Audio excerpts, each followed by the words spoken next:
it really. Just are you an anti-vaxxer? Were you Sure. always one? If you are one now, and if not, how did you become one? Yeah, I can. You're not offending me. I can answer that question easily. I'm afraid of offending you with the answer, but given that we're both adults here and separated by thousands of miles, I'll go ahead and tell you the truth. You'd be safe even if you were sitting in the same room. I promise. It's like they say, never criticize a man until you've walked a mile in his shoes. That way you're a mile away, and also you have his shoes. And you have issues. Exactly. That's a car talk. That's a car talk quote. I started with complete belief that vaccines were the most important medical discovery of all time, more than antibiotics, more than surgery, the two others you mentioned. I was as convinced as anyone was. I slowly made the descent into madness to where you now find me.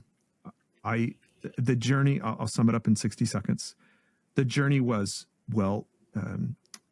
maybe the polio vaccine actually wasn't as necessary as we thought. Maybe we could have solved the problem with doing away with rampant pesticide use. I got to, actually the polio vaccine was completely unnecessary, but the others are necessary. These diseases were horrible. Through additional research and reason and understanding that the measles infection was an innocuous infection that no one ever died from, with proper levels of nutrition, vitamin A in particular, I started to think, why was a measles vaccine invented? No one was dying of it in the United States. It wasn't a rampant, terrible disease. Why did they do it? Well, it was because they could. It was because they thought they could eradicate the disease with a vaccine. And if you study measles, you will understand it started with the promise of eradication. Everyone gets the vaccine within 2 or 3 years, it'll be eradicated.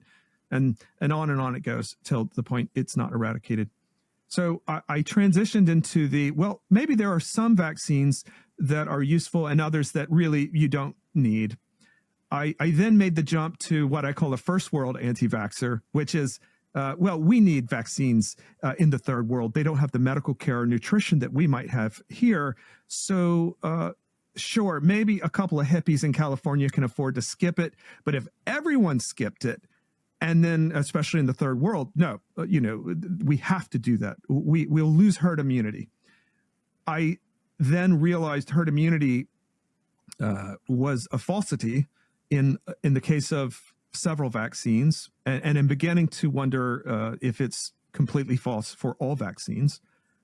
You will know this, certainly with all the COVID and vaccine research you've done, the notion of herd immunity is false for the COVID vaccine. It doesn't prevent its spread. Several other vaccines are certainly incapable of preventing its spread, and some of them, in fact, encourage its spread, such as the oral polio vaccine that Bill Gates administers in mass all across countries throughout the world.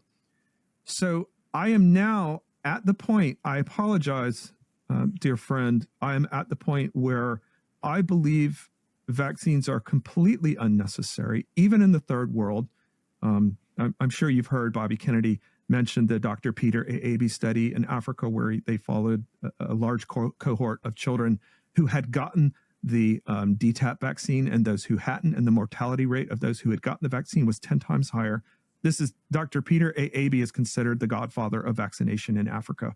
So for him to admit this in a paper, you have to understand that this is a significant event. I'm now at the point where I am so opposed to vaccination, if I had the power, would ban all of them. I would outlaw every single one. I don't think any of them are worth it. I think the costs, the risks from neurological illness, from autoimmunity, from even allergy itself, all three things that never existed before the widespread advent of mass vaccination, I think the damage they have caused is so severe that one day they will be completely banned from humanity. Now, again, I apologize. I didn't start that way. I wasn't crazy always. Through a lot of research, I've come to that point.